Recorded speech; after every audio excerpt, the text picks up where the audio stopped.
ডিসেম্বরে মূল্যস্ফীতি ছাড়িয়েছে ৬%, বেড়েছে পরিবহন খরচ সহ বিভিন্ন নিত্যপণ্যের দাম।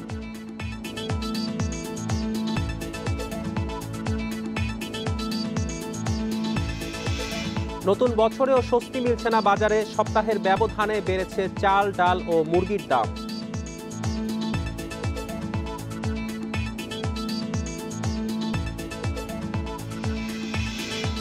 ছুটির দিনে জমে উঠেছে আন্তর্জাতিক বাণিজ্য মেলা, এখনো শেষ হয়নি অনেক স্টলের নির্মাণ কাজ।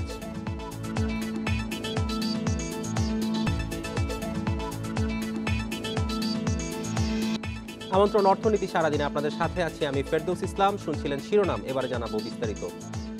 ডিসেম্বরে সার্বিক মূল্যস্ফীতি 0.2 ভিত্তিতে বেড়ে দাঁড়িয়েছে সর্বোচ্চ 6.05%, যা নভেম্বরে ছিল 5.98%। এটি 2021 সালের সর্বোচ্চ মূল্যস্ফীতি। মূল্যস্ফীতির সবশেষ তথ্য প্রকাশ করেছে বাংলাদেশ পরিসংখ্যান ব্যুরো। চাল, তেল, পরিবহন খরচ এবং বিভিন্ন নিত্যপণ্যের দাম বেড়ে যাওয়ায় মূল্যস্ফীতি বৃদ্ধি পাচ্ছে বলে জানিয়েছে সংস্থাটি। ডিসেম্বরে খাদ্যপণ্যের মূল্যস্ফীতি বেড়ে দাঁড়িয়েছে 5.46%, যা তার আগের মাসে ছিল 5.43%। এর বাইরে খাদ্য বহির্ভূত পণ্যের মূল্যস্ফীতি 7%, যা নভেম্বরে ছিল 6.87%। এদিকে গত বছরের জানুয়ারি থেকে শুরু করে ডিসেম্বর পর্যন্ত গড় মূল্যস্ফীতি দাঁড়িয়েছে 5.54%।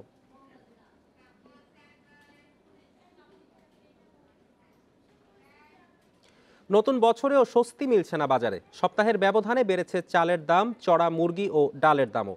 তবে সরবরাহ ভালো হওয়ায় কমেছে সবজির দাম। এদিকে ব্যবসায়ীরা সয়াবিন তেলের দাম বৃদ্ধির প্রস্তাব করলেও আপাতত দাম বাড়ছে না বলছে বাণিজ্য মন্ত্রণালয়। গত বছর নিত্যপণ্যের বাজারে সুখবর ছিল না, যার রেশ রয়ে গিয়েছে নতুন বছরেও। বছরের প্রথম সপ্তাহ থেকে চিন্তা বাড়াচ্ছে চালের দাম। মোটা চালের দাম না বাড়লেও চড়া সরু চালের দাম।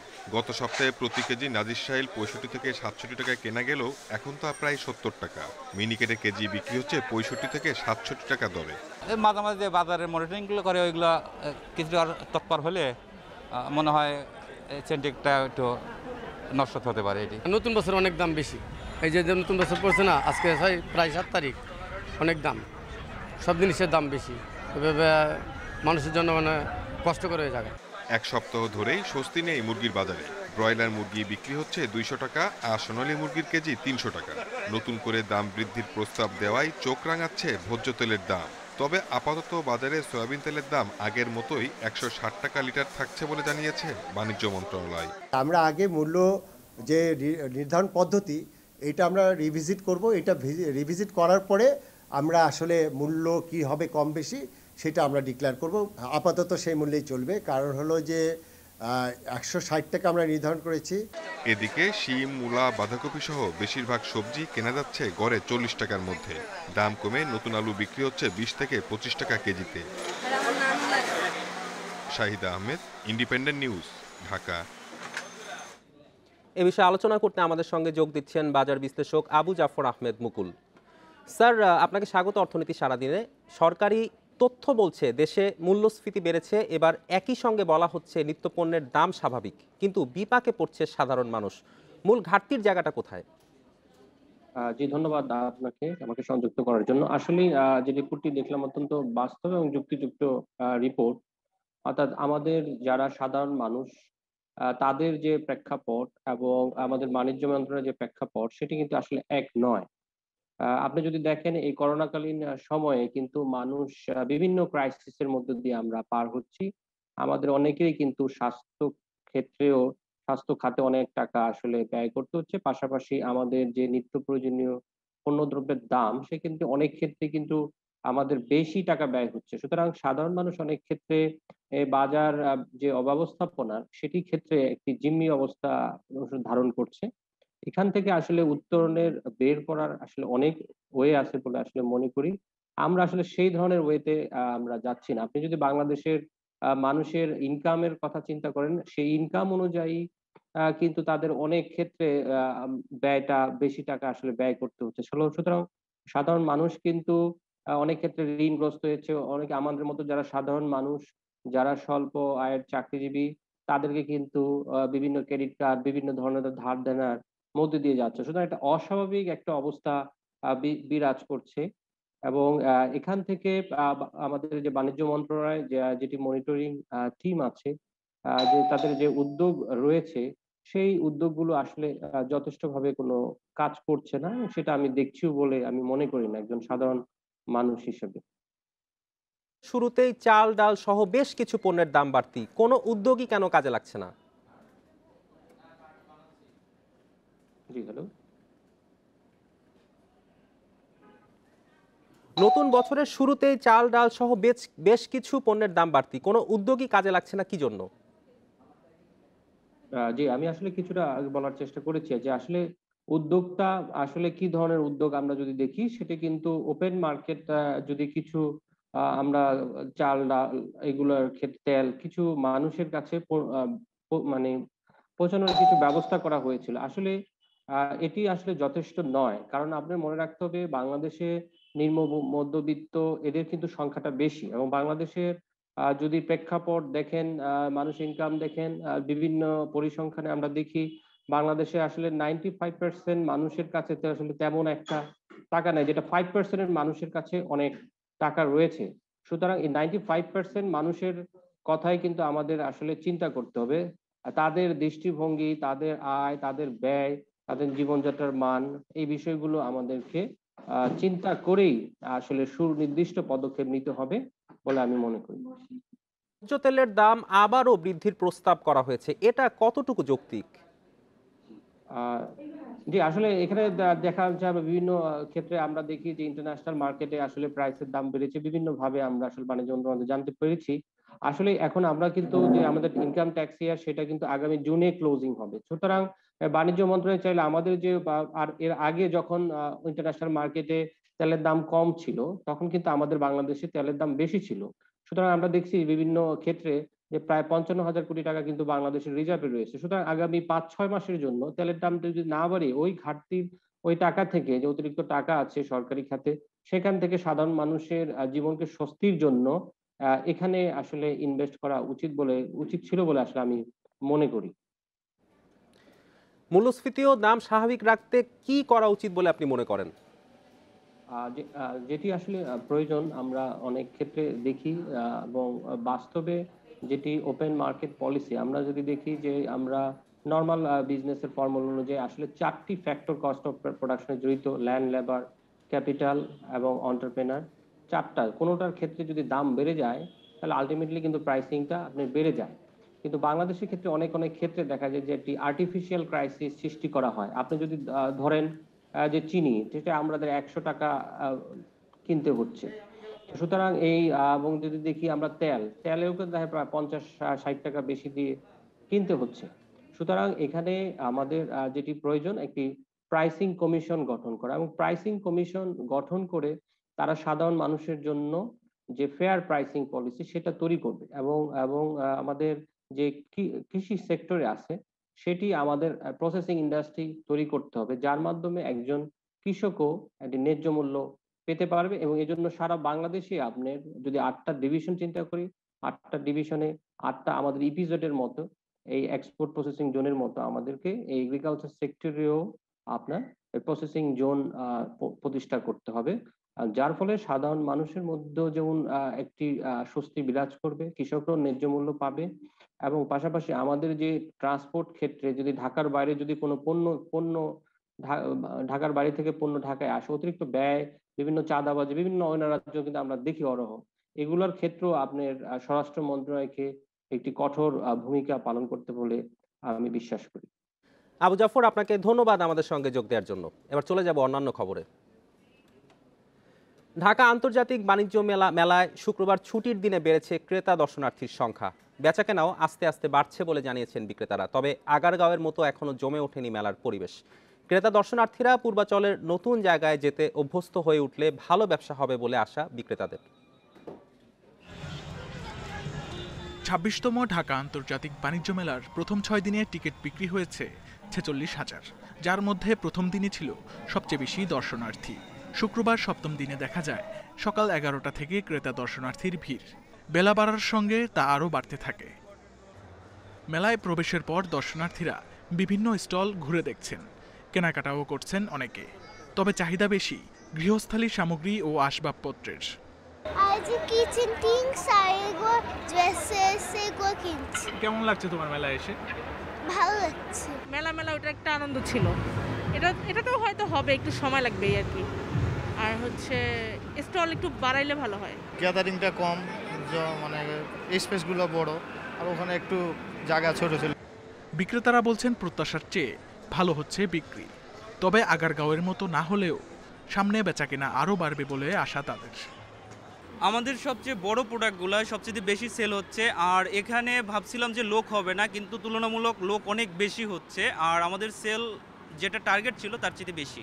কাস্টমারের অনেক সমাগম হচ্ছে এখানে, আশা রাখি ভালো সেল হবে। ইনশাল্লাহ আমাদের মোটামুটি সেল হয়েছে।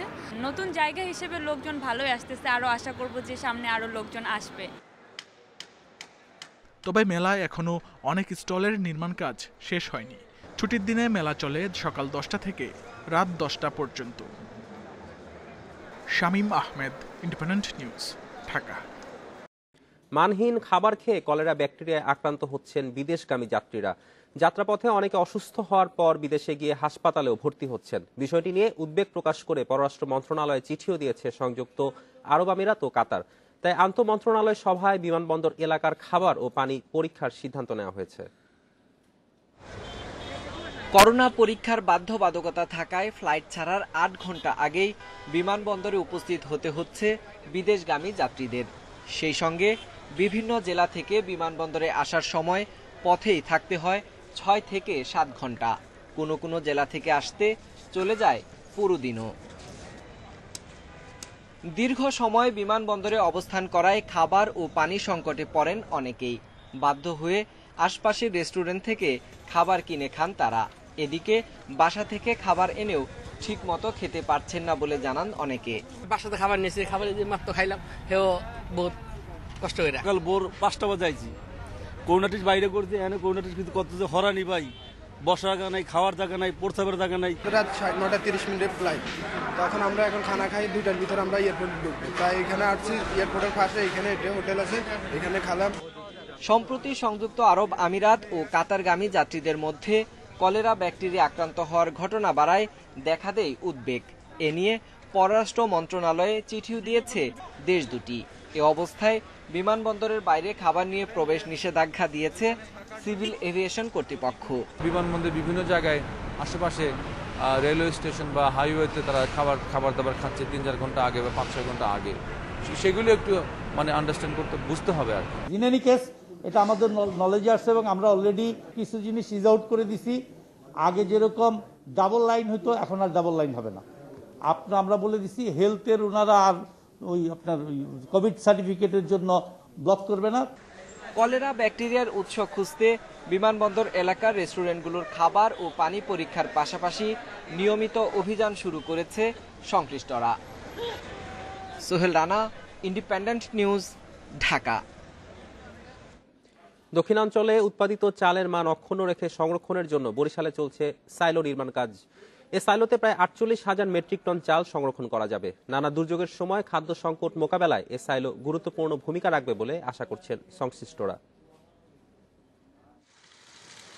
বরিশাল বিভাগের 6 জেলা সহ দক্ষিণ উপকূলের মানুষের খাদ্য নিরাপত্তা নিশ্চিতে 2020 সালের জুনে বরিশালে শুরু হয় সাইলো নির্মাণ। কীটনাশক ছাড়াই এই সাইলোতে খাদ্যশস্য মজুত রাখা যায় 2 থেকে 3 বছর। প্রকল্প সংশ্লিষ্টরা বলছেন, এই সংরক্ষণাগারে একসাথে 48,000 মেট্রিক টন চাল মজুত রাখা সম্ভব। নদী ও সড়ক পথে নেওয়া চাল জেটি থেকে কনভেয়ার বেল্টের মাধ্যমে নেওয়া হবে সংরক্ষণাগারে। 16টি বিনের প্রতিটির ধারণ ক্ষমতা 3,000 মেট্রিক টন। খাদ্য সংরক্ষণের যে ক্যাপাসিটি আছে তার সহায়ক হিসেবে ভূমিকা রাখবে এবং খাদ্যের মান এবং তাপমাত্রা নিয়ন্ত্রণে থাকবে, গুণগত মান নিয়ন্ত্রণে থাকবে। 520 জমির উপর স্থাপিত সাইলো নির্মাণে ব্যয় হবে 313 কোটি টাকা। 2023 সালের আগস্টে নির্মাণ কাজ শেষ করার লক্ষ্য থাকলেও অসময়ে বৃষ্টির বাধা হতে পারে বলে শঙ্কা প্রকৌশলীদের। 50 ভাগের মতো পাইলিংয়ের কাজ শেষ হয়েছে এবং আমাদের চেষ্টা থাকবে আমরা বর্ষার আগে আমরা কাজটা শেষ করে ফেলি। খাদ্য বিভাগ বলছে, খরা, ঝড়, বন্যা, জলোচ্ছ্বাসের মতো প্রাকৃতিক দুর্যোগের পর খেতে নতুন ফসল ওঠা পর্যন্ত এই সাইলোর মাধ্যমে খাদ্য সরবরাহ চালিয়ে যাওয়া সম্ভব হবে। এই সাইলো এই আপৎকালীন সময়ে মানুষের অনেক সহায়ক হবে এবং পরবর্তী ফসল ওঠার আগ পর্যন্ত যে খাদ্য সংকট দেখা দিবে এই সাইলুর মাধ্যমে সেই খাদ্য নিশ্চিত করা যাবে জনগণের কাছে। বর্তমানে বরিশালের 6 জেলায় স্থানীয় পদ্ধতিতে প্রায় 90,000 টন খাদ্য মজুদের ব্যবস্থা রয়েছে। Independent news desk. ভারতের অন্যতম বড় সংকট হয়ে দাঁড়িয়েছে বেকারত্ব। 2021 সালের ডিসেম্বরে দেশটিতে বেকারত্বের হার বেড়ে দাঁড়িয়েছে 7%-এরও বেশি, যা গত 4 মাসের মধ্যে সর্বোচ্চ। ভারতের গবেষণা প্রতিষ্ঠান CMI এর পরিসংখ্যান সূত্রে BBC এ তথ্য জানিয়েছে। দেশটির সংশ্লিষ্ট মহলের উদ্বেগ, করোনা ভাইরাসের নতুন ধরন ওমিক্রন বাড়ার সাথে সাথে চাকরির সংকট আরও প্রকট আকারে সামনে আসবে। এর আগে গত আগস্টে ভারতের বেকারত্বের হার 8.3% হয়েছিল। তার আগে 2021 সালের নভেম্বর এবং অক্টোবর মাসে ভারতের বেকারত্বের হার যথাক্রমে ছিল 7 এবং 7.75%।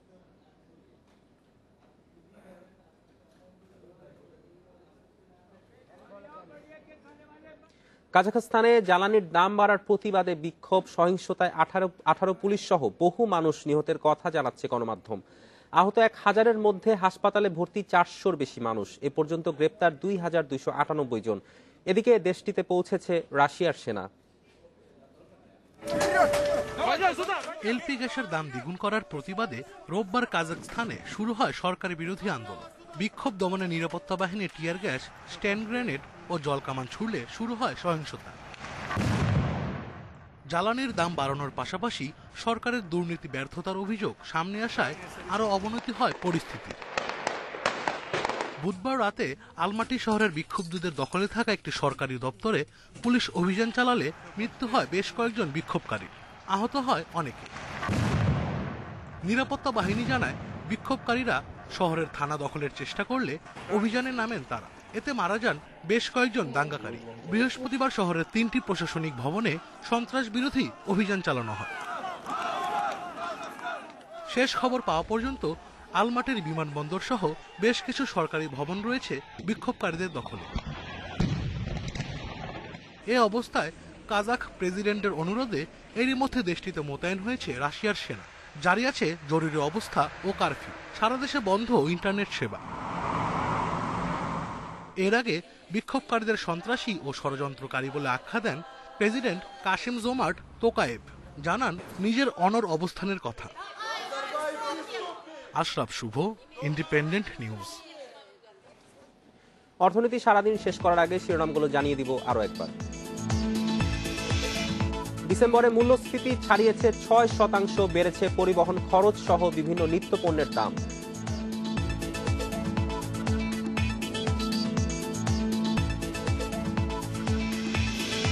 নতুন বছরেও স্বস্তি মিলছে না বাজারে, সপ্তাহের ব্যবধানে বেড়েছে চাল, ডাল ও মুরগির দাম।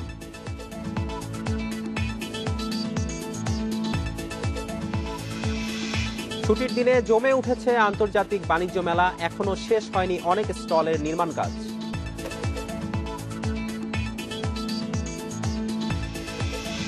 এই ছিল আজকের অর্থনীতি সারাদিনে। ইন্ডিপেন্ডেন্ট টেলিভিশনের সব খবর আরো জানতে চোখ রাখুন ফেসবুক, ইউটিউব ও টুইটারে। আমন্ত্রণ আমাদের পরের আয়োজনে।